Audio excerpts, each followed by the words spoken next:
In today's video, I'm going to teach you how to create trending transitions in CapCut Desktop. To get started, open the CapCut Desktop app on your computer. Once the program loads, you can either create a brand new project or open an existing one if you already have footage ready to edit.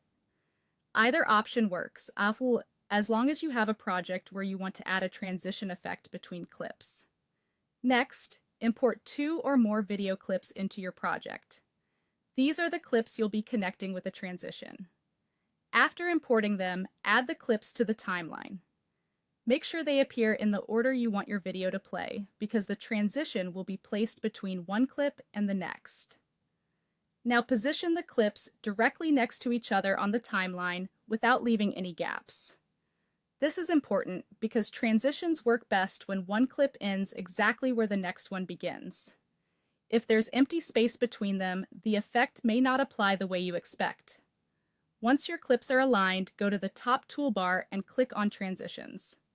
This will open the Transition library where CapCut organizes different effects into categories. From the panel on the left, click the Trending category. This section is useful because it highlights transition styles that are currently popular and commonly used in modern edits. Take a moment to browse through the available trending transitions. As you look through them, think about the mood and pace of your video. Some transitions feel smooth and subtle, while others are faster and more dramatic. Choose one that matches your content and editing style. When you find a trending transition you want to use, select it. If that transition is not already installed, click the download icon and wait for the download to finish. This usually only takes a moment, depending on your connection and the size of the effect. After the transition is ready, click the plus button to add it, or simply drag the transition between the two clips on the timeline.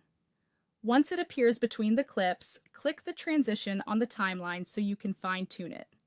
If needed, adjust the duration to make the effect shorter or longer. A shorter duration often feels snappier, while a longer one can feel smoother and more cinematic. After that, click the play button to preview the result and watch how the two clips blend together. Finally, confirm that the trending transition has been successfully applied. If the preview looks smooth and the effect appears between your clips, then you're all set. That's how to create trending transitions in CapCut Desktop.